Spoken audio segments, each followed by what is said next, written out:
speaker will speak on the topic of those societies that have adopted legalized society and the direction that they are going.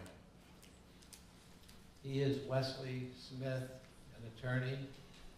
Wesley is a senior fellow at the Discovery Institute Center on Human Exceptionalism, dealing with human rights and bioethics. He is also an attorney and consultant for the International Task Force on Euthanasia and Assisted Suicide, and the special consultant for the Center for Bioethics and Culture. In 2004, the National Journal named Wesley one of the nation's top expert thinkers in bioengineering for his work in bioethics. He is the author or co-author of 12 books, publishing The War on Humans in 2014, his book Forced Exit, Euthanasia, Assisted Suicide, and the New Duty to Die, 1997, is a broad-based criticism of the assisted suicide euthanasia movement. The book has become a classic in anti-euthanasia advocacy. I will like to introduce to you Wesley J. Smith.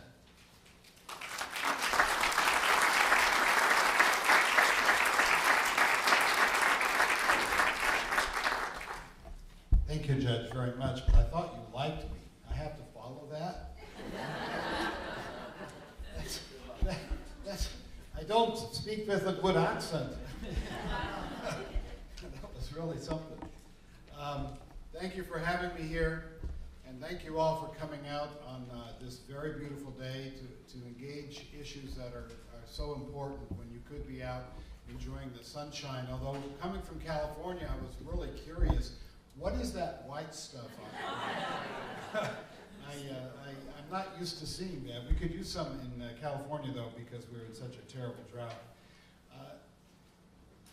I can't tell you how important what we are talking about today is, because I think it is a symptom of a problem, not the cause of a problem. And throughout the day, you will hear of what is going on and realize that it is not the cause, it is a symptom of the cause. And one of the things that has happened since I engaged this issue, which started in 1993, I had a friend commit suicide under the influence of Hemlock Society literature. Hemlock Society was honestly named, it has now changed its name to the euphemistic Compassion and Choices, which is of course poll tested and focus group to try to get the maximum benefit. But what happened was my friend killed herself on her 76th birthday. And I was so upset by this. It wasn't like it was a surprise in one sense, because she'd threatened it before. There had been interventions. And I write about this at length in the introduction to the book Forced Exit. But something seemed wrong, so after she died, I contacted her executrix and I said, please send me her suicide file, because Frances was her name, was so organized. I knew she'd have a suicide file, and lo and behold, she did. It was sent to me, and it was filled with these Hemlock Society letters in which the people who read them were taught how to kill themselves. They were taught what drugs to use. There was a toxicity level listing as to 1 to 5, which were the best to make sure you died. They were taught how to use a plastic bag to make sure that you suffocated to death after you took the pills. And there was proselytizing for suicide. And I remember one letter that was in, one story that was in the one of the quarterlies that my friend had underlined in yellow, and it said, and I can remember it to this day because it was so shocking to me. It said, my loved one laughed and giggled and seemed to relish the experience. My head exploded. I thought, we're talking about suicide, and laughed and giggled and relished the experience. But you see, what has happened is that the intention, the focus of euthanasia, in many ways you could call them fanatics, has moved to something far apart from what people in this room believe in, which is caring and loving and selfless sacrifice for people who may need help getting through the night. What has happened is that the very purpose of our society has shifted. And when I started, that experience with Frances led me to write a piece in Newsweek magazine called The Whispers of Strangers, which came out on June 28, 1993, in which I depicted Frances's friends as trying to keep her in life, and these whisperers kind of pushing her out of life, people who didn't even know her. They gave her moral permission to kill herself and taught her how to do it. And so I wrote this article thinking that it was, I was writing books with Ralph Nader at the time. I was very happy doing that. And I wrote this particular article thinking, well, this is going to be a one-off. This will be my one foray into this issue because nobody could support this nonsense. And then the hate mail came rolling in. And realized that when this came out in 1993, if you wanted to send somebody hate mail, you had to work at it. It wasn't just an email link hit. You had to write a letter. You had to fold the letter and put it in an envelope. You had to address the envelope and put on something called a stamp. And then mail it. And I received about 150 letters from that piece, 125 of which were scathing in their anger, telling me that Frances was right, euthanasia is noble, hoping I got cancer and all of that kind of thing. And I thought, when did my culture change and where was I when it happened? And I think that those of you may be having that same feeling. It's a very disorienting feeling. When did my culture change and where was I when it happened? But the culture has changed. And the self-evident truths that many of you come here possessing, and which was part of the presentation, no longer exists for much of society. You are not dealing with a society that generally accepts the values you hold dear and which you love and embrace. For example, you'll say, only God can take a life, which you shouldn't say in this argument because most people won't accept that. And the answer would be, I don't believe in God. Now where does the conversation go? Or the answer might be, well, fine, I agree with that, but who am I to impose my religious beliefs on others? And that's why it's so important to have a conference that is not religiously oriented, that is oriented toward the United States and the society as it exists. But since 1993, when I started this work, and I didn't intend it to become my work, but you get knocked, and you answer, and off you go, I had this kind of question, why now? Why now euthanasia? Why now assisted suicide? 100 years ago, if you got a burst appendix, you died in agony. 100 years ago, if you obtained metastatic cancer, you could die in agony. And there was very little talk about euthanasia 100 years ago. Today, when we can really, as you'll hear later in the conference, we can really control that kind of suffering, when we can really engage in palliative care and interventions that not only deal with pain, but the existential anxieties and fears that come along with having a difficult diagnosis or disability, suddenly we're talking about euthanasia and assisted suicide. And I thought, why now? It makes no sense. It would have made more sense to have it then than it does now. Because then there was often not a way in which you could actually prevent suffering or alleviate suffering or ameliorate suffering. Then I read a book by a fellow named Yuval Levin. Yuval Levin, for those of you who might not know, is a protege of the great Leon Kass, the bioethicist. He was on the staff of the President's Council on Bioethics under George W. Bush. He's quite a brilliant fellow, and he wrote a little book called Imagining the Future. And it was about the stem cell debate, and I'm not going to get into that issue at all today. But he had a small part in that book that answered the why now question for me, and I'd like to share that with you. He wrote, determined as we have seen that science should be directed to the advancement of health, he said, he referred to Descartes, and he said, Descartes was awfully bold in describing health as, quote, without doubt the primary good and the foundation of all other goods of this life, close quote. Then Levin said, surely the claim that health is the primary good has consequences well beyond the agenda of the scientists. Any society's understanding of the foundational good necessarily gives shape to its politics, its social institutions, and its sense of moral purpose and direction. How you live has a lot to do with what you strive for. He concluded in this particular area that I'm interested in here, and health is an unusual candidate for the primary good. It is surely an essential good. Without health, not much else can be enjoyed.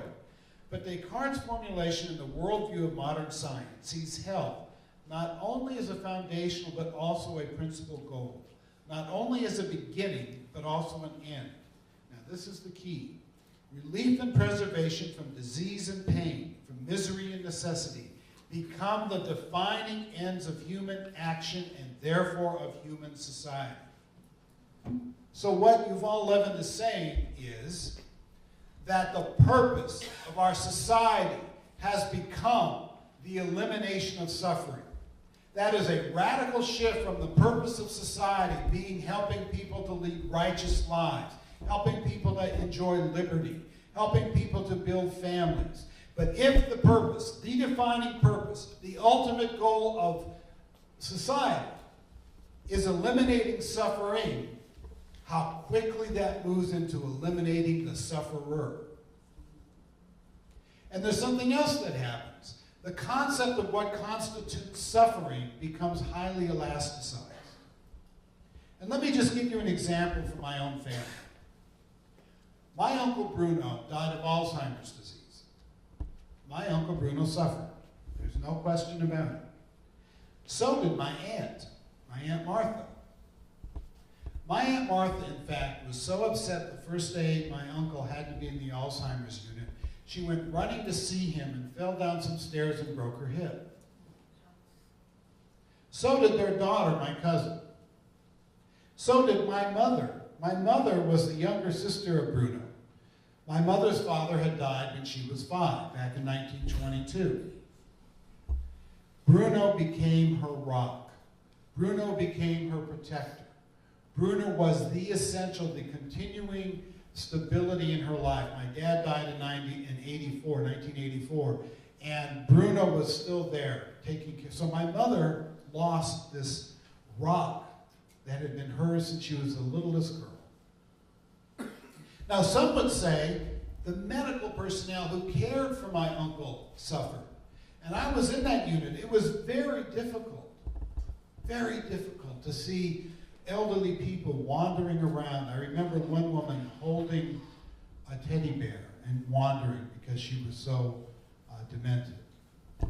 And some even now today say, well, society suffered because of the cost of care for my uncle and for those like him. So suddenly I had that V8 moment. Oh, I get it. The why now question is answered because the purpose of society has shifted to eliminating suffering. And I've seen this in terms of the reaction to my own work. For example, I'm going to have to go through quickly because they only gave me like 30 minutes to speak. I'm a lawyer.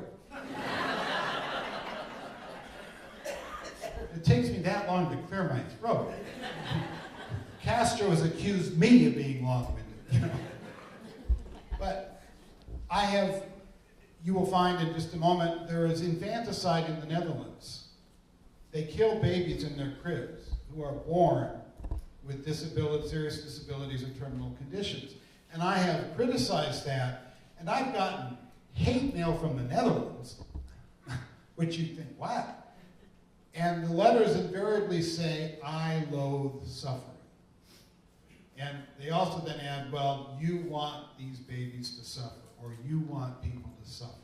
So when you're out dealing with this issue, realize that the people who you are going to be talking to are not going to think that killing is wrong. They're going to think that suffering is wrong. And that is a huge change in thinking and morality. And later in the afternoon, I'll get into some of the verbal issues that surround that. So where are we with regard to euthanasia and assisted suicide? Realize that the premise of euthanasia, the principle is that killing is an acceptable answer to human suffering. Now, often there's a choice element into it, but the choice element goes away, as with the babies, because the real purpose is to eliminate suffering, and killing is seen as an acceptable answer. Thus, when people here in New York, the advocates will say, well, this is only for the terminally ill for whom nothing else can be done to eliminate suffering, A, that's baloney. That's the honey to make the hemlock go down. Because it's just to get you to accept that premise. Because there are a lot of people who suffer far longer and perhaps more intensely than people with terminal illnesses. There are people who suffer very extremely, sometimes with mental illnesses, or people with terrible back problems, or people with disabilities who are often disdained and cast aside and put into nursing homes to be warehoused instead of given independent living so that they can live individually controlled lives. So the whole premise of killing is an acceptable answer to human suffering precludes the idea that it can be limited to the terminally ill for whom nothing else can be done to eliminate suffering. But then also look at how these laws are written. They will say this is only going to be for the terminally ill for whom nothing else can be done to eliminate suffering as a last resort, but the laws are never written that way. The laws actually don't require suffering at all, other than to say acceptable to the patient, which means it's totally subjective, which means that there may be methods to alleviate suffering that the patient doesn't wish to take. For example, pain control or sedation or whatever it might be. So the whole thing becomes in the, not in the realm of medical professionalism, but in the realm of the patient's view. So if the patient gets what I call the magic diagnosis of 6 months or less to live, which is often very imprecise, then it doesn't matter whether they're suffering or not under these assisted suicide laws that exist so far in this country. Just be aware of that. So when you hear them say it's only for the severe suffering, say, where does that say that in the statute? Because if it doesn't, and if it does, it always says that it's premised on how the patient views the issue subjectively, and that people have no right to say, well, you're not taking your morphine. If you took your morphine, you wouldn't have this kind of suffering. I don't want the morphine. Oh, well, then it's irremediable suffering. You see what I'm saying? It's a catch-22 the way they work these things out. But it's only in the United States that this whole terminal illness limitation scam exists. Everywhere other than in the states here where it is legal, there is no terminal illness limitation because it's illogical. So let's look at the Netherlands. The Netherlands has permitted euthanasia and assisted suicide. Let me distinguish between the two. I think they're the same as the left leg following the right leg walking. There's no moral distinction. But euthanasia is when somebody else does the killing. In this kind of case, we're usually talking a doctor, although not necessarily. And assisted suicide is when the last act that causes death is taken by the person who ends their own life. In the Netherlands, which started permitting euthanasia and assisted suicide in 1973 after a court ruling, and it was formally legalized in 2002, Dutch doctors have gone from killing the terminally ill who asked for it, to the chronically ill who asked for it, to the people with disabilities who asked for it, to people with mental anguish who asked for it. And that was a Supreme Court case involving a psychiatrist named Chabot and a woman named Tilly. Tilly wanted to die because her 2 children had died and she'd been abused by her husband. One child had died of suicide and one child had died of cancer. She had one goal left in life in her despairing, grieving life. That was to be buried between her 2 children. She purchased the cemetery plot. She put one child on one side and one child on the other. The only thing left to do was to get her in the center. She was at a voluntary euthanasia association meeting in Amsterdam. Dr. Chabot, a psychiatrist, picked her up as a patient, discussed this with her 4 times over, say, 5 weeks, never tried to treat her, assisted her suicide, and the Dutch legal authorities brought a case against him. Now, understand this case was not to actually punish him. They don't have in the Netherlands the same kind of adversary system we have. The point of this case is, as Dr. Chabot's attorney, I use the term loosely, doctor, the point of the case was to set a precedent so that others who wanted to euthanize people in mental anguish would have a understanding of what the proprieties were. And in fact, when I was writing my book, Forced Exit, I went out to visit the lawyer. His name is Eugene Sartorius. And he welcomed me. He knew who I was. He knew what I believed. He knew what I was writing, which was a book against euthanasia. He knew I was going to criticize the Dutch approach very strongly, and him personally and his client. But he accepted me with a big smile. I recognized a very sharp legal mind. I really liked the guy. He was Darth Vader, but I liked the guy. And at one point in our discussion, he turned to me and he smiled and he said, "Did you know I've become a Catholic?" And I sat back and I looked at him and I said, "Does the Pope know?" In any event, as he pointed out, this was never to try to put Dr. Chabot in jail. And indeed, the Dutch Supreme Court came out with a ruling saying, and this is the logic, yes, Dr. Chabot did the right thing. Suffering is suffering. It doesn't matter whether it's physical or whether it's emotional. That is logical, and that is no way out of that because we're a logical species. When we accept the premise that killing is an acceptable answer to human suffering, terminal illness has nothing to do with it. What matters is the suffering. And you'll see where we're heading as we go along. Well, the Dutch legalized it formally in 2002. They now have psychiatrists who kill the mentally ill, about 40 to 50 per year. I read one psychiatric journal, which was in Dutch language, and it was the Google translation, but this article said that euthanasia is an emancipation, that's the word, the quote, both for the patient and the psychiatrist. In other words, the psychiatrist can get out of the difficulty and the suffering the psychiatrist feels because he can't help or is having difficulty helping alleviate the anguish that the patient is experiencing. And so it is an emancipation to kill a mentally ill patient. And that is now occurring on a regular basis in the Netherlands. As I mentioned, babies are killed in the Netherlands that are born with disabilities or terminal illnesses. That's not technically legal in the law. Technically, it's murder. It is never prosecuted. And doctors feel so confident about doing that they've actually published a bureaucratic protocol, a checklist of how to decide which babies to kill. I don't have time to get into it in detail, but if you're interested, go on Google and type in the Groningen Protocol, Groningen. It's a bureaucratic checklist for killing infants. Infanticide, who by definition can't ask to be killed. A couple of studies in the Lancet found that 8% of all infants who die in the Netherlands, not 8% of all infants, but 8% of all infants who die in the Netherlands are killed by doctors each year.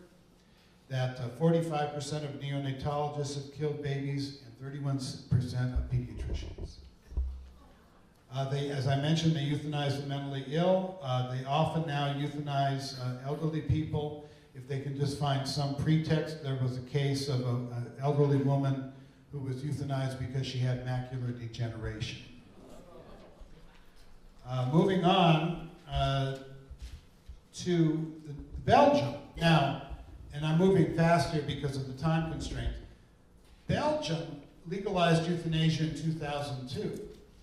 It took the Netherlands decades to go from a kind of a limited idea to a very broad idea, and these supposed guidelines are always expanding. They're not really there to give protection, they're there to give false assurance. So people will think, oh, well, it's all under control. It's not all under control. In fact, they don't even want it to be under control. But in Belgium, they started where it took decades for the Dutch to get.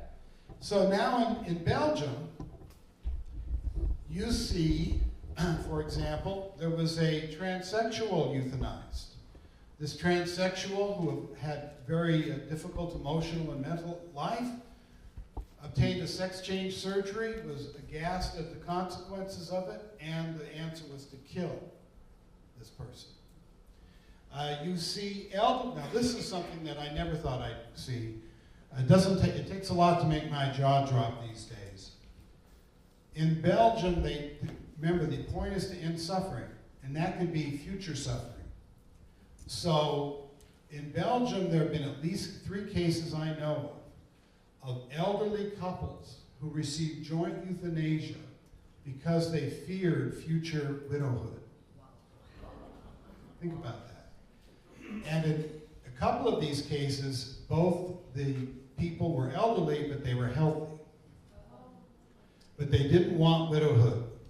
And in one of the cases, the death doctor was procured by the son,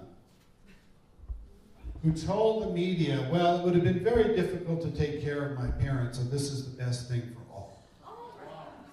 So this fellow put his parents out of his misery. But that's what happens. See how suffering, now the suffering isn't I've got cancer, I'm in pain. The suffering is I've been with this wonderful wife, wonderful husband for 60 years or 50 years. I can't imagine life without him or her. So let me make sure that I never have that future suffering and kill us both now, and we'll hold hands as we go out of this life. And they do that now in Belgium. They have, in that article I wrote, I'll quote it in the next presentation, but that article I wrote in Newsweek way back in '93, I kind of project, I'm a lawyer, right? And I think, okay, where does this lead? Where does this precedent lead us? And I said, be careful, because you could end up with legalized assisted suicide and euthanasia thinking, oh, this is a good source of organs for those who want to live. Guess what? And I've been waiting a long time for that shoe to drop. That shoe dropped in Belgium. They now have conjoined voluntary euthanasia with organ harvesting. And these cases are written up with all due respect in very respectable organ transplant medical journals. And the worst one that I read, and there have been many of them, was they talked about the transplants of lungs from 4 euthanasia patients, as they call them. I would call them victims. 3 of them had neuromuscular disabilities, like multiple sclerosis. And 1 was mentally ill. And the mental illness was self-harming. So the quote, treatment for self-harming was to be killed and harvested. And it was all called a great success. Because the premise of eliminating suffering, this person's mentally ill, they're suffering. The organ patients are suffering because they need new organs. We get rid of the suffering in the mentally ill person, and we alleviate the suffering in the person who needs the organ transplant. It's utterly evil. I can't think of anything worse and more cruel than telling somebody who is having a great deal of difficulty continuing on step by step, that if they have a disability or a mental illness, that their death has greater value than their life. So their death gives them something, I would say, to live for, but it's something to die for. And it's a utilitarian kind of issue. The only thing that's more dangerous than that is to get a society to accept that premise. And that's right where the Belgians are. And now the Netherlands said, oh, that's a great idea. So the Minister of Health is now creating protocols for organ harvesting conjoined with voluntary euthanasia. And there are even medical symposia where doctors go out and say, what we want are patients who want to die with neuromuscular diseases and mental illnesses because they have better organs than cancer patients. So they're now on the search, they're on the hunt for despairing people who, instead of getting suicide prevention, instead of getting the kinds of hands-on care by a psychiatrist and social workers, get, yes, you're right, your life isn't worth living, and thank you for giving us your lungs. That is abominable, but it is what is happening in Belgium. In Switzerland, they have suicide clinics where people fly from around the world. It's called suicide tourism. And for like $5,000 to $10,000, you can fly in the economy plus section of the jet, and then fly home in the hold in a box. On my blog on National Review, it's called the Human Exceptionalism blog, I often put these cases out there. And there was one case of an Italian woman who was elderly, and she got distraught because she thought she'd lost her beauty. And sometimes I look in the mirror and I understand that. But she got distraught because she'd lost her beauty, and she went, instead of going to someone who says, "Do you still love me?" which can happen, yes, of course, who cares what you look like, you're you know. She went to Switzerland, died, and the first her family knew about it was when they received an urn of her ashes in the mail. Compassion. Compassion. Euthanasia is also legal in Luxembourg. It is legal in Canada. I'm sorry, it is legal in Colombia because of a Supreme Court case. And it is about to come to Canada. Canada, let me see what time it is, because I may go into more detail later on this. 46 seconds, Wesley. I have 46 seconds. Oh, that's plenty of time. All right, Canada. We'll talk about that, but the Supreme Court has just imposed a positive right to euthanasia, meaning it's not just legal, but people have a right to access it. That means doctors are going to be coerced into providing it. And in the 30 seconds I have left, Oregon allows assisted suicide, Washington for the terminally ill, Washington, California just legalized it, Vermont, and there's some question about Montana, where there was a very muddled Supreme Court case that said it was not a constitutional right, but it didn't violate public policy. Nobody knows what it means. So I will finish for now. You now see where things are. And by the way, these people are unremitting. There were, last year, proposals to legalize assisted suicide in more than half the states. And the good news is we keep beating them back, we keep defeating them, but the very next year they're back again, and the next year they're back again, and the next year, chip, chip, chip, chip. They keep saying we have to have a discussion. We have discussions. We win debates. We win in Massachusetts in 2012. The voters turned down an assisted suicide legalization bill. Within 3 weeks, they were saying we need to have that discussion. We need to have that debate. We keep saying we're having the debate. We're saying no, but we need to keep having that discussion and debate until they win. Then the conversation ends. Then the debate ends, because once you say, wait a second, this still isn't a good idea, you're taking away the rights of the sufferer. So you can't get it in, because once you let it get in, you'll never get it out. And I'll talk to you later. Thank you for your attention.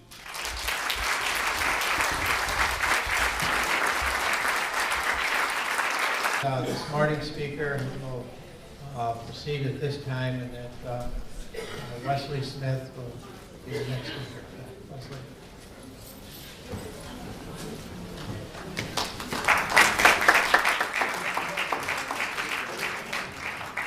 Thank you, Judge. You know, it's very interesting when I get invited to give a speech. If I speak before a meal, I ruin people's appetites. And if I speak after a meal, I ruin their digestion. You get both. The title of this afternoon's presentation, which I actually just learned, is Assisted Suicide and Verbal Engineering, Founding Documents, Government and God, Religious Freedom and Conscience. I'm going to get into most of those things, but the one thing I'm not going to get into is God. Because God is irrelevant to this discussion. Unless you're in a religious community and dealing in the context of that community's ethics and morality and so forth, which of course it becomes very relevant. But in terms of public policy, God is irrelevant to this discussion because the society no longer accepts the premises that the churches have a proper, let's put it this way, significant say in what our public policy is. So if you take a look at the language of the 1850s, 1860s, you would often see church language in political discourse that was reflective of a Christianity that was widely practiced, although not universally, but widely practiced. Even as late as the 1950s when I was growing up as a kid, you would still see a lot of discussion coming from a religious perspective. But that isn't true anymore. And the only way to proceed in order to prevail against this pernicious public policy that will cause so much abandonment and suffering and pain to people when the supposed intent is the opposite, is to be able to talk to people from where they're coming from. Effective communication is from where the audience is, not where you are. And so when you're out there, and I assume you're all here because you wish to engage this issue, and I just think that's really important. If you're in a, say, a Catholic milieu, of course you can talk to people from a Catholic perspective. But when you're in a public policy milieu in a general society, you have to also, or at least in addition to, be able to speak from a rational and secular value. And the good news of that is that the reasons to oppose assisted suicide from that perspective, if anything, might even be more compelling than saying, taking the authority of, well, only God can take a life. Because there are reasons that affect people where they live. And I'll get into some of that today, and I know others have already, as you've heard this morning, and we will continue to do so. One of the things that the presentation about is verbal engineering. And one of the real hallmarks of euthanasia, assisted suicide advocacy, which started very small, let's say in the 1890s, got going in the 30s, World War II knocked it down, and then picked up again big time in the 80s, late 80s and into the 90s. They've always been looking for just the right words to say to get people to accept the idea. In fact, the term euthanasia used to have a different meaning than it does today. I was surprised to learn this. Euthanasia used to mean, which means good death, used to mean a natural death, a peaceful death, in a state of grace surrounded by your family. That was considered a euthanasia. And the earliest of the homicide or mercy-killing advocates took that word and applied it to the idea of putting somebody out of their misery.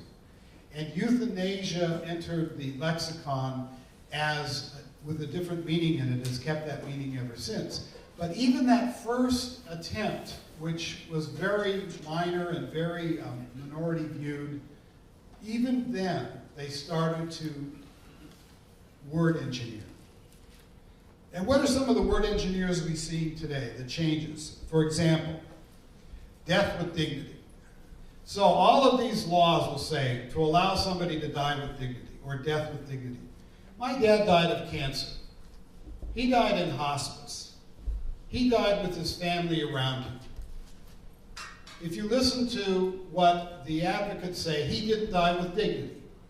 He was a chump because he didn't want the pills. Of course, it never occurred. He died in '84. It never occurred to anyone that that might be the case. But this death with dignity idea that when you take an overdose of poison or you are lethally injected, that's dignified. Well, the death penalty uses the same drugs. That's called cruel and unusual punishment. So I call euthanasia and assisted suicide cruel and unusual death with dignity. So then you have aid and dying. That's the current one. And here's the thinking, and this is the argument. The argument is that when somebody commits suicide, which means just to end your own life, it's a descriptive word. Aid and dying is a euphemism, hiding behind a euphemism. And it's not descriptive, it's hiding. And I think we need to come to the place where if a movement needs to hide their goal behind euphemisms, perhaps there's something wrong with the movement. It's like collateral damage in war, meaning you've killed civilians. I mean, collateral damage. We've killed civilians. That's just a way to hide the gruesomeness of what the truth is. And the same is true of aid and dying. But here's what they will say. They will say, when somebody commits suicide, that's one thing. But when somebody, let's say, has cancer and commits suicide, it's really not suicide because they really want to live, but because of their disease, they can't. And so rather than calling it suicide, which is mean and judgmental, we should call it aid and dying, because if they hadn't had cancer, they wouldn't want to kill themselves. But that premise is ridiculous. If the woman, remember I told you about the woman in the Netherlands, Tilly, who wanted and was assisted in suicide because her 2 children had died. Well, if her 2 children hadn't died, she wouldn't have wanted to commit suicide. So why wouldn't that still be suicide? Well, it would, of course. And why wouldn't you call what she did aid in dying? Well, under the premises of the euthanasia movement, you would. Because you're trying to do away with any perceived moral judgment, and you're trying to normalize this as a way of exiting life. And in fact, suicide means to kill yourself, to take your own life. And people with cancer will say, who commit suicide or assisted suicide, die before they would otherwise have. It's not even a judgmental word, it's a descriptive word. So aid in dying is a misnomer, and it has been poll tested and it has been focus grouped. The Compassionate Choices gets about $20 million a year for this work from George Soros. Brittany Maynard's international fame did not come by accident. It was promoted by a very sophisticated international PR campaign because there's a lot of money on that side of the table. So the purpose of all of this word engineering and the purpose of trying to make it seem like it isn't what it actually is to transform suicide or homicide, because a euthanasia is a homicide, that is one person killing another, into a, quote, medical treatment. And the other goal is to normalize this as a way of dying, which is the death with dignity moniker. I wanted to, so realize when they're using that kind of language, that's what's about. And when you use the language, you shouldn't ever use their language. When they say to take medications, it's not medication, it's a poisonous overdose. You can say, when I was interviewed by Channel 8, I said take the poison. You can also say take the drugs. Never use the term medication, because it's not medication. Medication is intended to heal and to treat. This overdose of drugs is intended to kill, to end life. And killing, by the way, is descriptive. It means to end life. You're not saying murder. Murder is an illegal homicide. Where euthanasia is legalized, it's a legal homicide. But it is a homicide.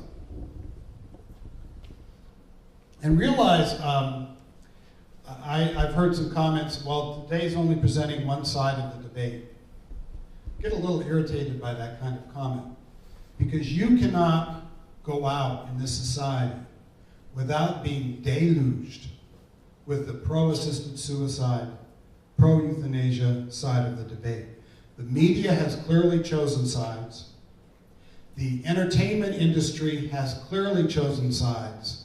You see show after show, movie after movie, television script after television script of the proper answer to suffering, for example, caused by disability, being to kill the sufferer. $1 Million Baby, classic example. And this one is really irritating to me because you've got Clint Eastwood and he's got a woman boxer. And the woman boxer is overcoming a very difficult life. And she's doing really great. She's overcoming, she's becoming a champion. And then in a bout, her neck is broken and she becomes quadriplegic. And she then says, I want to die, I want to die, I want to die. Kill me, kill me, kill me. And the denouement of the movie is Clint Eastwood does kill her. And that's considered in the movie an act of love. I would have loved to have seen, what a scene you could have been. Clint Eastwood saying, that's no way to handle this, kid. We're going to overcome this just like you got out of boxing. Come on, we're going to fight, we're going to fight. And have this person overcome the despair caused by the sudden quadriplegia, as often happens, as was mentioned earlier, and perhaps becoming a teacher, or perhaps becoming a lecturer, or becoming a mother, or whatever else might be decided in the script to show that there is purpose to life in all of its aspects, in all of its diversity. But the media, in fact, there's a new movie out now that I've been getting on my Twitter feed and emails. I haven't seen it. That's apparently there's a case of a couple where one of the members becomes disabled and is killed as an act of love.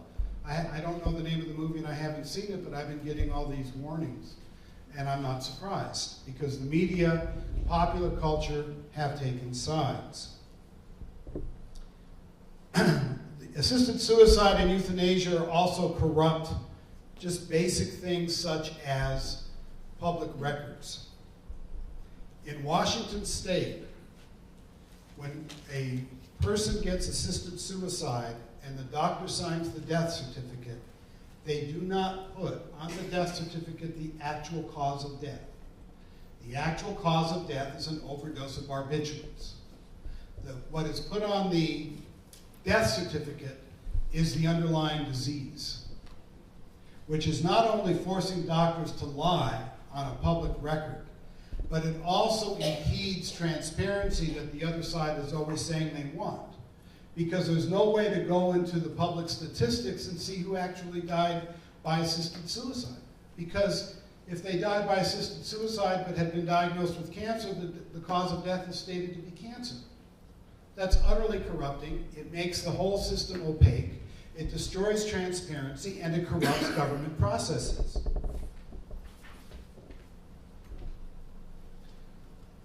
I want to also move forward a little bit with this theme that I started this morning, where the purpose of society has come to be to eliminate suffering. Remember that aspect of the talk, which easily morphs into eliminating the sufferer. And then some of the other speakers got into, once you accept that premise, the idea of autonomy ceases to lose its hold eventually, because it's all about making sure someone doesn't suffer, and then it's about making sure the doctors don't suffer, making sure the family doesn't suffer.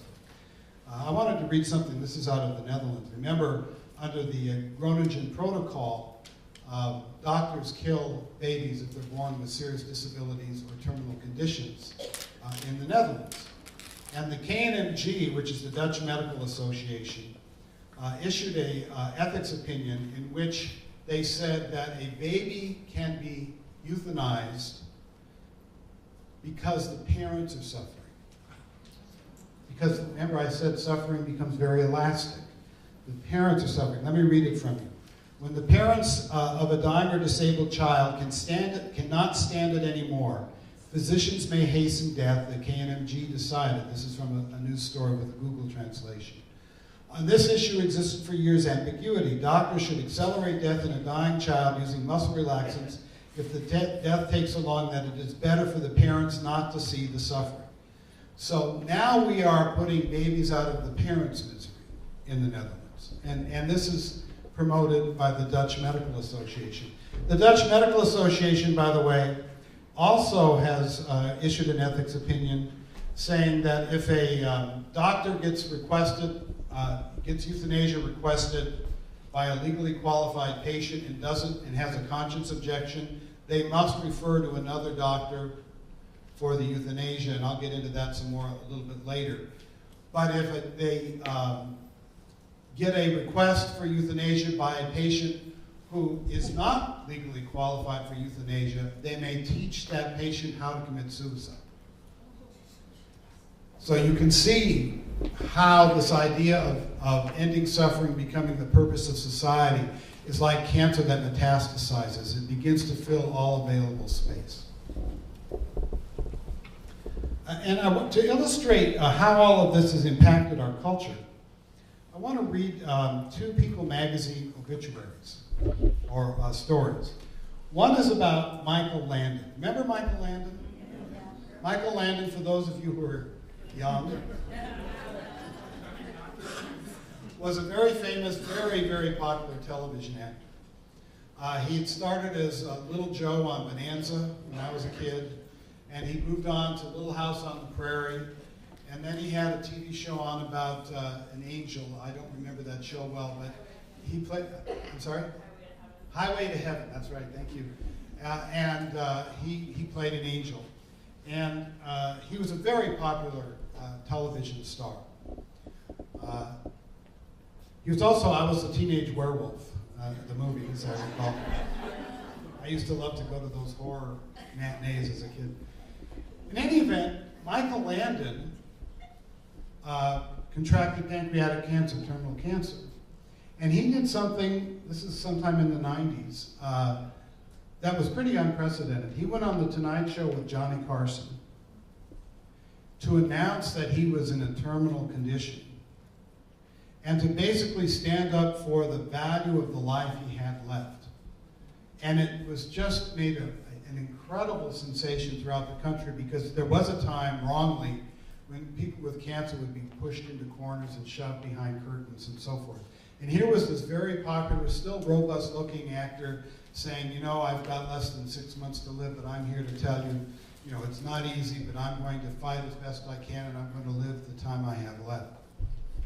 When he died, People magazine did a huge obituary and a great laudatory obituary. And let me quote that. It's entitled, "Goodbye, Little Joe." As word of his condition spread, thousands of letters of encouragement and sympathy arrived daily. Scores of friends visited the house and stood vigil at the gates of the ranch. "I have X amount of energy," said Landon, "and what I have I want to spend with my family." Landon's youngest children, Sean 4 and Jennifer 7, were emotionally distraught, says longtime friend and business partner Kent McRae, but Michael passed his strength along to them. According to colleague John Warren, Landon also spent time videotaping his last wishes to family and friends. If his friends and family had solace, it was in Landon's extraordinary calm. Says Flynn of his old friend's last hours, "It was like going off a diving board. He knew it was coming, and he was brave to the last." Fast forward 20 years, and there's a woman named Brittany Maynard. And Brittany Maynard contracts brain cancer. And Brittany Maynard contacts Compassion and Choices, which used to be called the Hemlock Society, and says, "I want to be a spokesperson for this movement." A great deal of effort went into Brittany Maynard. She became an international sensation, known around the world because she wanted to commit assisted suicide. If she had been like Michael Landon, saying, "I'm going to take hospice, I'm going to fight for what time is remaining, I'm going to get the most out of my life," nobody would have ever heard of her. And in fact, at the time Brittany Maynard was being turned into almost movie star status in terms of celebrity, more than 800 people before her had committed assisted suicide in Oregon. Not one of them got that kind of attention. Not other than the first one or two, very few even made the news. And even when abuses were uncovered, the news media really wasn't too interested, except for Barbara Wagner and Randy Stoops, who, as you call, Burke talked about that people denied chemotherapy but offered payment for assisted suicide. That made a bit of a ripple of news, but mostly it just went along on its own. And it was interesting because I was part of the fight against Measure 16 that created the first legal assisted suicide law, technically, certainly in the United States and other than Switzerland in the world. One of the things that we opponents said is, hey, listen, if you legalize assisted suicide in Oregon, people are going to travel there to become dead. Oh, no, that'll never happen. That'll never happen. We can't let that happen. It won't. That's exactly what Brittany Maynard did. She was from California. She got the diagnosis, immediately moved to Oregon, and set up house and made that her residence, and got assisted suicide like people like me warned against, and people said, so what? That's how this whole agenda moves. We say, if you do this, this will occur. They say, no, it won't. Then when it does, they say, so what? So that's how it is. In any event, Brittany Maynard, as you all know, made huge news. And People magazine wrote this about her. This is the same magazine that had written what I just read to you about Michael Landon. For the past 29 years, Brittany Maynard has lived a fearless life, running half marathons, traveling through Southeast Asia for a year, and even climbing Mount Kilimanjaro. So it's no surprise she is facing her death in the same way. On Monday, Maynard will launch an online video campaign with the nonprofit Compassion and Choices, an end-of-life choice advocacy organization. It's really a euthanasia-assisted suicide advocacy organization, to fight for expanding death with dignity nationwide.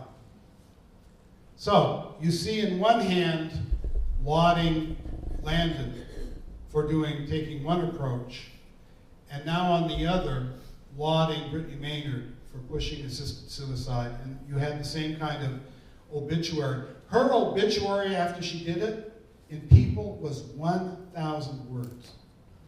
For People magazine to devote 1,000 words to anything is astonishing. At the same time, there was a young woman, younger than Brittany Maynard, named Lauryn Hill. Lauryn Hill had the same brain cancer as Brittany Maynard. Lauryn Hill decided to spend her time working so that she could play some college basketball and raising money for cancer research. She got a very little bit of attention because of the basketball angle. And when she died, her obituary, because I counted it, 186 words in People. So you can see where the push is. You can see where the emphasis is. You can see where the excitement is in the media and in the culture. Because it's all about nobody should suffer. And once you accept that that's the premise, everything else becomes logical. And that's what happened. And by the way, with regard to Brittany Maynard, she refused hospice. She didn't even try it. She said it might not work, and so she wasn't interested. She also wrote, see if I had brought that with me, she also wrote that the reason that she wanted to have assisted suicide was that she didn't want her family to see her go through that experience. So she said, I want to do it because I'm afraid of suffering, which everyone, of course, can understand that. And then she also said, and I don't want my family to see me experiencing the decline. That is really scary. That is so scary. The idea that people are going to put themselves out of their family's misery is so scary. And that is what is seeking to be normalized by this agenda. And so you see that Brittany Maynard died surrounded by her family, who then did not have to go through that experience. And the family's now out promoting assisted suicide. The husband has a book deal, and it goes on. And by the way, People magazine has done at least 2 more cover stories or major stories about Brittany Maynard's family after her demise, promoting this agenda as to the hilt. Now, what are the consequences that we could see coming and that are already beginning to happen? I've already talked about the corruption of just the basic vital statistics system. But you're also going to have a corruption of medical ethics and medical professionalism. Right now, in Canada, you heard about that Supreme Court decision. There is a debate as to whether or not doctors with a religious or moral objection should have to participate in euthanasia. What the Canadian Supreme Court did when it passed this ruling is it said, we understand that there might have to be some accommodation between doctors' consciences and the patient's right. As I read the Canadian decision, it didn't just legalize euthanasia, it created a positive right to access it, which is different than just legalization. In Oregon, it's legal, meaning a patient has the right to ask for assisted suicide, but the patient does not have the right to receive it. The doctor can say no, and many times doctors, in fact most doctors, I think, do say no, which is why Compassionate Choices has a list of doctors, death doctors I call them, who will be willing to assist suicides. What Canada has done, the Canadian Supreme Court, seems to have been taking the next step, which is there is a positive right as a matter of the Charter, as a matter of human rights, to be dead if you don't want to experience the suffering. And since the government isn't going to be killing people, and they're against the death penalty, which I find ironic, then someone's going to have to be coerced into doing it, right? And so you see the medical associations, they're called medical colleges up there, basically issuing ethics opinions saying, if a legally qualified patient, like the Dutch Medical Association, presents saying, I want euthanasia, and you have a religious or a moral, conscientious, a Hippocratic oath objection to it, you have a positive duty to find a doctor who will do the killing. And the Saskatchewan college went even further and said that if you are in an area where you cannot find another doctor to kill, you must do it even though it violates your religious or moral beliefs. In other words, the price of being this is not yet the law of Canada, but this is what many of the medical associations are urging. The Parliament up there is still grappling with this. But if the Saskatchewan and Ontario Medical College ethic opinions are carried forth, doctors, let's say Catholic doctors, could be forced as a price of practicing medicine to commit a cardinal sin. A doctor who believes in a Hippocratic oath as prescription against assisted suicide would have to go against that oath's statement that he or she took as a matter of solemn obligation when becoming a doctor. Because it's moved from mere legalization to a positive right to obtain it. You might say, well, that kind of law would never be implemented. That's not true. It has been implemented in Australia, not around euthanasia, but around abortion. So Victoria, Australia, has a law that says, that's the state of Victoria, if a woman presents to a doctor for an abortion and he or she has a moral objection, they must refer or face the consequences. I know of one case down there where a doctor was approached for a sex selection abortion. The doctor said, I will not refer for a sex selection abortion. And he received a medical penalty, a professional penalty, for refusing to participate in that. When I was down in Australia in 2010 touring the country on an anti-euthanasia speaking tour, I was in Perth. And I met some doctors from Victoria, and they said, you know, we had to leave Victoria. And I said, why? And they said, because we didn't want to get caught up in that no medical conscience situation. And I said, well, what would you do if that kind of, you know, it doesn't apply in Perth, but what would you do if it applied across the country? They said, well, we'd have to leave the country. And I said to them, what if there was no place to go? They said, we'd have to leave medicine. And if this kind of trend continues, this is a relatively new trend, but it is being pushed, you may end up in a situation where you would never be able to find a doctor who would be unwilling to kill you or be complicit in killing, at least in some circumstances. How scary is that? I want a doctor who, even if I don't value my life, will value my life. That isn't to say a vitalism that keeps me alive no matter what, I'm hooked up to every tube, but it is to say that a doctor who would not kill me, but would find whatever he had or she had at their command and try to alleviate the suffering that was causing me to want to kill myself. This is also going to impact how we treat people in nursing homes. Compassion and Choices, which claims that it's only for the dying, because it's trying a political game here in this country. It's not only for the dying. Barbara Coombs-Lee has already said, I think it might have been mentioned earlier, that this is something we should look at for dementia patients, which, by the way, is important to me because I mentioned earlier my uncle died of Alzheimer's disease. My mother right now has Alzheimer's disease. She's 98, and she now has Alzheimer's disease. And Compassion and Choices on their website pushes something called DSED, Voluntary Stop Eating and Drinking. It's a how to kill yourself by self-starvation booklet. And in the introduction to this booklet, it's aimed right at elderly people who are tired of life or who feel they have lived a complete life. And it is to teach people how to make themselves dead by stop eating and drinking. Diane Rem, the NPR radio personality, her husband did this when he had Parkinson's. She supported him in that, and she is now out saying, my new career is to push assisted suicide because of this circumstance. No one should have to starve themselves to death. You see how the premise gets shifted? rather than saying, how can we help this person not want to die? It's, well, of course he wants to die. Now how can we best get that done? That's how subtle things shift. Once you accept the first premise, then, well, we wouldn't want to starve people to death.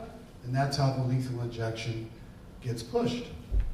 And by the way, there is now arguments, you saw in Bert Balch's description, that people have a right to refuse unwanted medical treatment. And people can refuse feeding tubes because that is deemed medical treatment. But spoon feeding has always been deemed humane care. That's not the same thing as a medical treatment. Humane care consists of spoon feeding, keeping warm, keeping clean, being turned so there aren't bed sores and this kind of thing. That's humane care. That's not medical treatment. Those are different.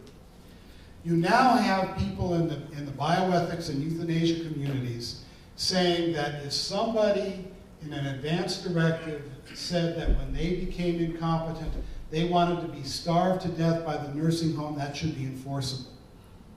There was already a lawsuit that did not work in Canada, but in the Hastings Center report and some of the most notable medical and bioethics journals in the world, you now see advocacy for withholding spoon feeding from patients, even if they willingly take food and water.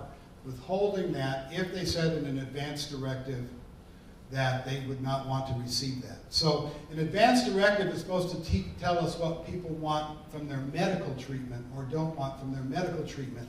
They're now saying we could go a step further and saying humane care. Well, that's ridiculous. Let's just say somebody said, you know, I've heard that freezing to death is a really peaceful way to die. So the next time there's a big storm here in Rochester, you put me in front of an open window and you take away the blankets. Well, people, oh, you can't do that. Well, nor should you be able to withhold spoon feeding. In the Netherlands now, they allow people to put in their advance directives that they would want to be euthanized when they become incompetent, and so that is happening in the Netherlands where dementia patients are euthanized because they become incompetent. People say there have been no abuses in Oregon. That's not true. The media just isn't interested in them. I wanted to give a specific description of what Burke referenced earlier about the patient who had ALS, Lou Gehrig's disease, and had a quote, interview with a psychologist who never even talked to the patient. And this is from a Michigan Law Review article by Kathleen Foley. Kathleen Foley is probably the most prominent palliative care doctor in the country. And Herbert Hendon, who's part of the Euthanasia Prevention Foundation, one of the premier experts on suicide prevention foundation in the country. And this is from their Law Review article. He, the prescribing doctor, stated that after talking with attorneys from the Oregon Medical Association and agreeing to help aid Joan in death, he asked Joan to undergo a psychological examination. The doctor reported, quote, I elected to get a psychological evaluation because I wanted to cover my ass. Not the pain, it wasn't for the patient, it was for the doctor. The doctor and the family found a cooperative psychologist who asked Joan to take the Minnesota Multiphasic Inventory, a standard psychological test. Because it was difficult for Joan to travel to the psychologist's office, her children read the true-false questions to her at home. The family found the questions funny, and Joan's daughter described the family as cracking up over them.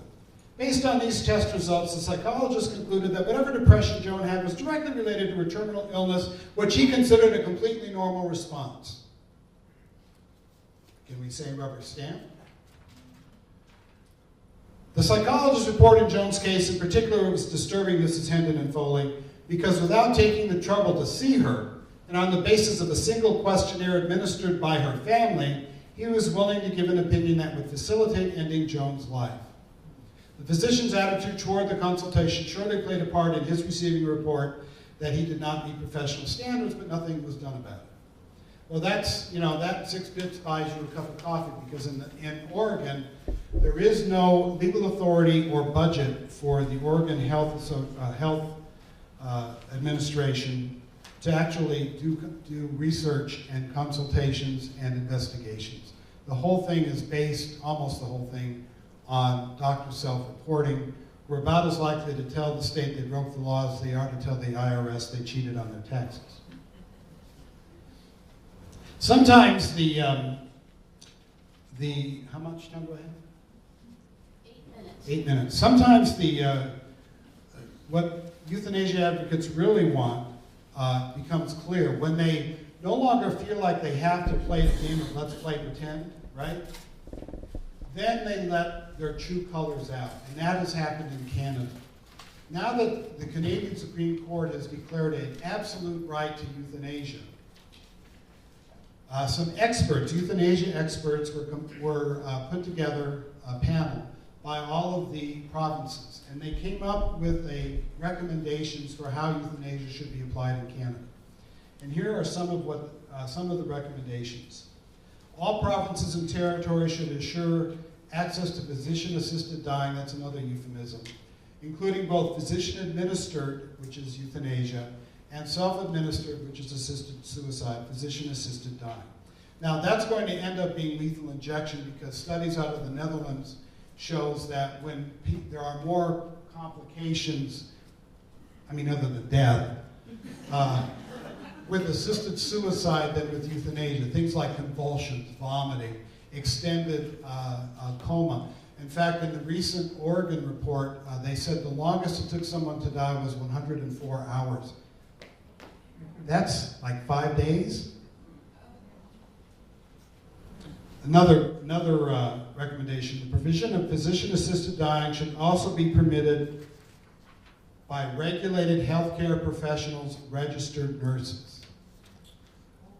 Oh, why would we want nurses to do the killing? Because they get all the dirty work, first of all. And second, that means there's less likelihood that the nurse can say, no, I won't do this. Thirdly, because nurses don't have the same conscience protections as doctors tend to have. Thirdly, when you have a nurse administer a drug, it makes it more seem like a normal, regular medical treatment. And fourthly, it means the doctors won't have to be there when their dirty deed is done. And that makes it easier to do it, because the doctors can keep their hands clean from it. Access to physician-assisted dying should not be impeded by the imposition of arbitrary age limits. In other words, children. Faith-based institutions must either allow physician-assisted dying within the institution or make arrangements for the safe and timely transfer of the patient to a non-objecting institution, meaning Catholic hospitals and other nursing homes that object on a philosophical or religious or moral basis to this will be forced to participate if these recommendations are followed. Again, the Parliament is still debating what these rules will be. But the real push is on the ones I'm talking about. There have been a few pushbacks, such as the Canadian Medical Association said, well, after saying they should refer, now saying, well, maybe they shouldn't have to refer. But you can see where this is all heading.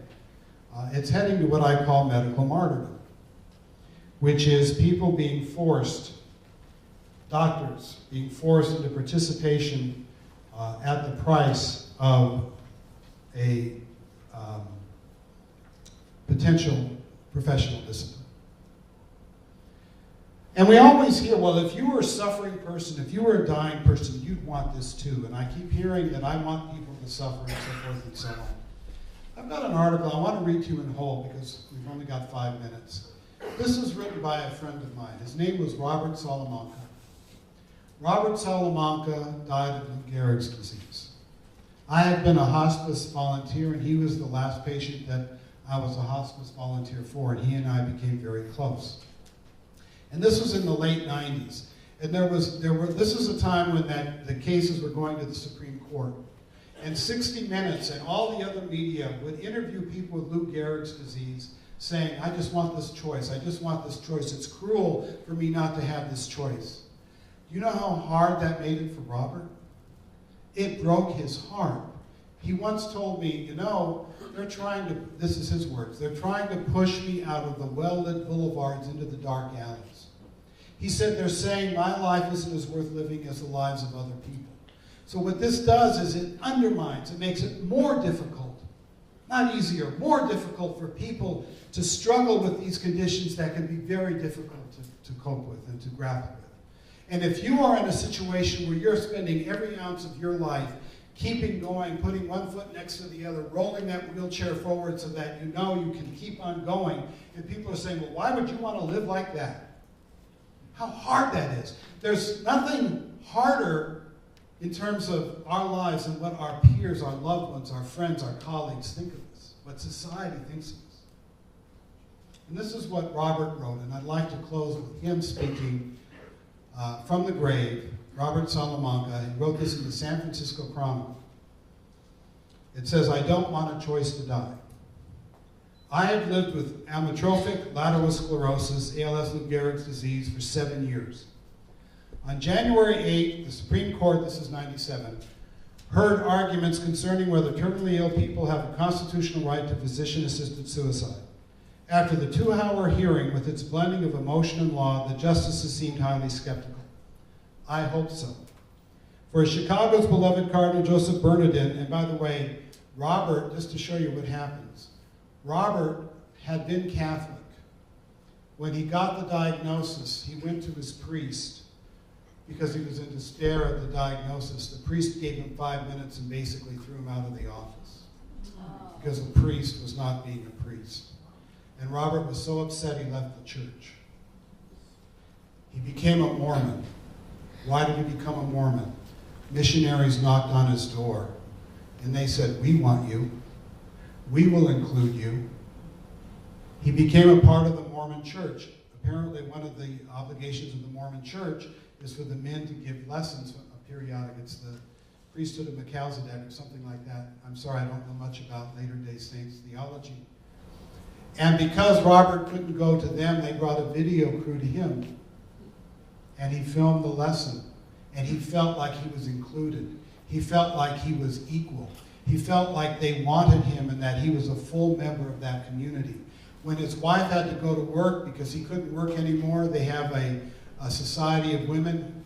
Women, I couldn't believe this. I'd be there. They would come over at midday to help Robert pee, which was so important for him. It allowed him to have independence. It allowed him to have dignity. And you saw with Robert that when people were caring for him, he had been suicidal. He said, that suicide desire went away.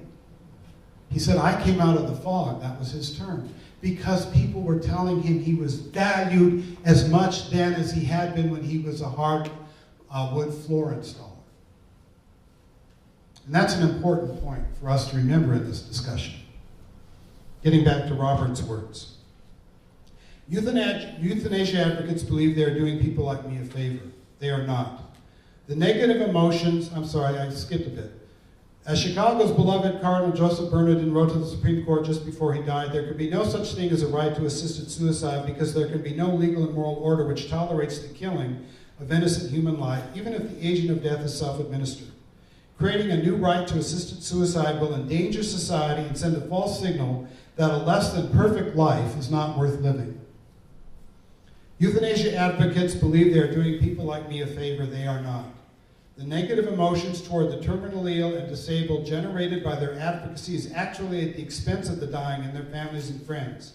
We often feel disheartened and without self-assurance because of a false picture of what it is like to die created by these enthusiasts who prey on the misinformed.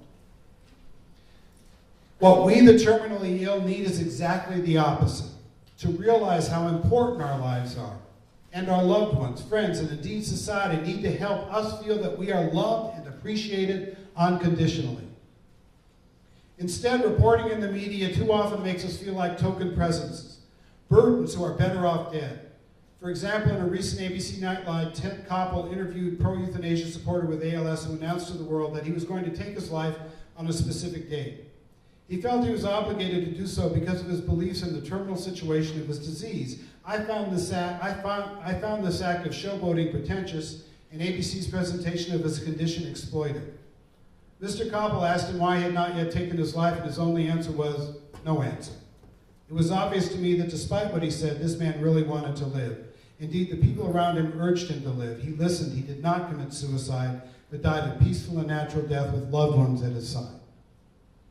Many pro-euthanasia groups showcase people with ALS. They portray us as feeble, unintelligible, and dying by slow suffocation. This is absolutely false, and I protest their efforts vehemently. By receiving proper medical care, a terminally ill person can pass away peacefully, pain-free, and with dignity. We are not just people waiting for someone to help us end our misery, but to the contrary, we are people reaching out to love, to be loved, wanting to feel life at its best. Too many people have accepted the presumption that an extermination of some human lives can be just.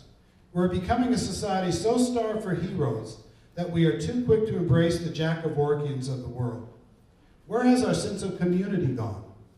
True, terminal illness is frightening, but the majority of us overpower the symptoms and are great contributors to life. If physician-assisted suicide is legally available, the right to die may become the duty to die.